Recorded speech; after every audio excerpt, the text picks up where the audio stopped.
Dead body से मुतल्लिक वो situations जिनका फ़ायदा एक्यूज को पहुंचेगा। डिनोवो ट्रायल किसे कहते हैं, चांस विटनेस से क्या मुराद है, और ब्लैक वारंट किसे कहा जाता है। अस्सलाम वालेकुम दोस्तों, मेरा नाम है याबर अमीर गुजर एडवोकेट और आप देख रहे हैं लॉ इन।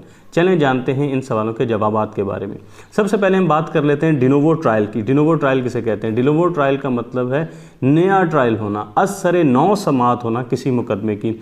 अगर कोई केस ट्रायल कोर्ट से डिसाइड होकर चला जाता है हाई कोर्ट में, हाई कोर्ट उसको रिमांड करके दोबारा फिर भेज देती है किसी खामी की बुनियाद पर ट्रायल कोर्ट के पास कि आप इस मुकदमे पर शुरू से दोबारा से इस पर कार्रवाई करें, इसको दोबारा से इसकी समाअत की जाए, तो इस ट्रायल को डिनोवो ट्रायल कहा जाएगा।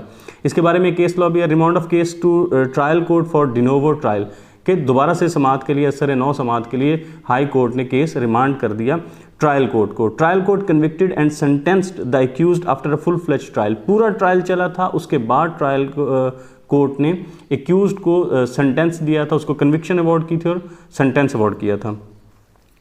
High court remanding the case to the trial court for de novo trial. अब हाई कोर्ट ने यह ट्रायल दोबारा भेज दिया ट्रायल कोर्ट के पास डिनोवो ट्रायल के लिए।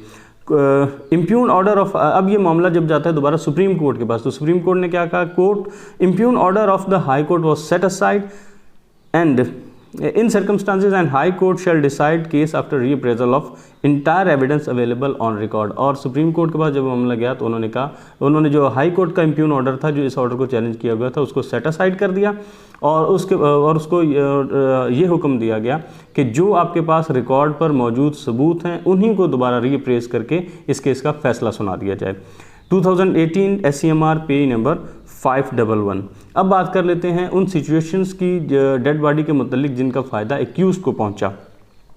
Dead body was recovered and considered to be that of deceased could not be presumed to be relevant dead body. और एक जो डेड बॉडी रिकवर हुई उसके बारे में ये ख्याल किया गया कि ये दूसरी बॉडी है, जो मरने वाले की जो इस केस के मुतल्लिका बॉडी है, ये वही डेड बॉडी है, लेकिन ये प्रिज्यूम ना किया जा सका, ये साबित ना हो सका कि ये वही डेड बॉडी है, तो इस बुनियाद पर इक्विटल हुआ है। 2019 YLR पेज नंबर 2157। यानी कंसिडर इसे वही recovered and consider to be the death of deceased could not be presumed. ये समझा जा रहा था कि उस केस के मुतल्लिका डेड बॉडी है, लेकिन ये प्रिज्यूम ना किया जा सका कि यही रेलेवेंट डेड बॉडी है, तो इस पर इक्विटल हुआ है। पहली बात ये कि ये प्रिज्यूम ना किया जा सके कि ये डेड बॉडी उसी केस के रेलेवेंट है, तो इसका फ़ायदा एक्यूज्ड को गया। दूसरी कौन सी बात है, presence of dead body at a place and other than one where deceased received fatal shot is dilemma confronting prosecution, कि जिस जगह डिसीज्ड को, मरने वाले को एक फैटल शॉट आया था, गहरा घाव जिस जगह पे उसको आया था, उसकी डेड बॉडी उसके अलावा किसी और जगह से अगर मिलती है तो फिर ये वो चीज़ है जो प्रोसिक्यूशन के लिए मुश्किल का बायस बन जाएगी। इसका साबित करना प्रोसिक्यूशन की जिम्मेदारी होगा, उसके लिए ये मुश्किलात पैदा करेगी। इस बुनियाद पर इक्वेटल हुआ है कि जिस जगह उसको गहरा घाव आया है उसके अलावा डेड बॉडी का किसी और जगह से मिलना। इस पर PLJ 2019 criminal cases page number 1438 divisional bench के फैसला था। एक और चीज़ डेड बॉडी के मुतल्लिक जिसका फ़ायदा एक्यूज को पहुंचा वो था डेड बॉडी नॉट रिकवर्ड, कि डेड बॉडी अगर रिकवर ही नहीं हुई तो इस पर इक्विटल हुआ है। 2007 PCRLJ पेज नंबर 1682। एक और इसी से मुतल्लिका बात है, डेड बॉडी से मुतल्लिक है, death of wife, unnatural death of wife of appellant in his house, के अपेलेंट के घर में उसकी बीवी की अननेचुरल डेथ हो गई। By itself would not be sufficient to establish guilt, सिर्फ इतना ही कि उसके घर में उसकी बीवी की अननेचुरल डेथ हुई है, ये उसको गिल्टी साबित करने के लिए ये चीज़ सफिशिएंट नहीं होगी। PLJ 2019 criminal cases page number 98।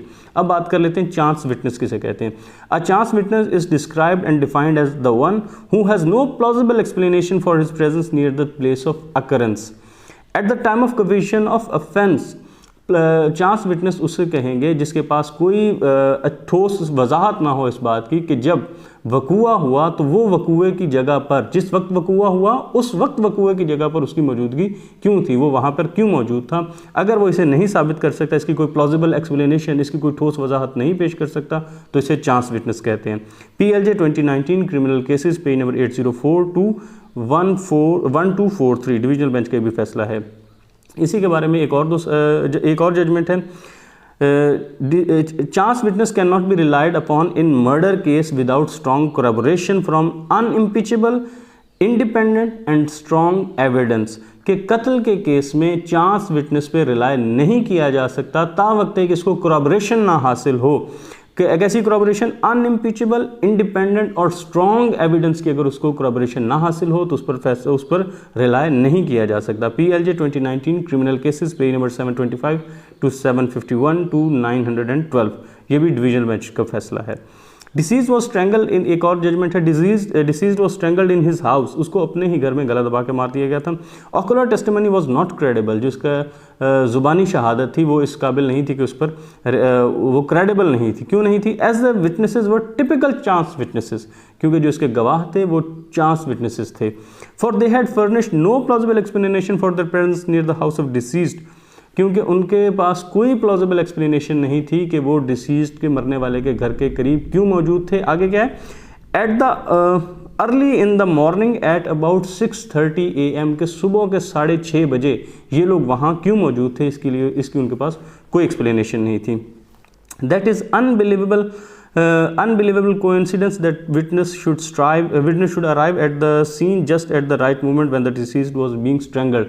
तो ये बात एक नाकाबिल यकीन है कि ऐसा इत्तफाक, ये जो इत्तफाक हुआ है ये नाकाबिल यकीन है कि ऐन उस वक्त जबकि मरने वाले का गला दबाया जा रहा था उस वक्त सुबह के 6:30 बजे ये वहाँ पहुँच गए। 2011 SCMR पेज नंबर 1044। अब बात कर लेते हैं कि ब्लैक वारंट किसे कहते हैं।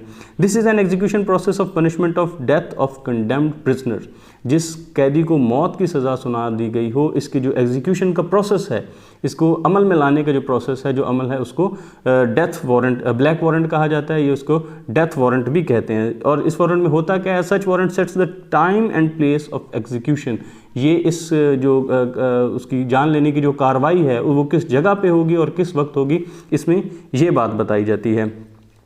और यहाँ ये बात जानना भी ज़रूरी है कि अगर कोई डेथ वारंट है उसको इश्यू किया गया है कोर्ट ऑफ सेशंस की जानिब से, तो इसको तब तक एग्जीक्यूट नहीं किया जा सकता जब तक कि हाई कोर्ट इस ऑर्डर को कंफर्म नहीं कर देता।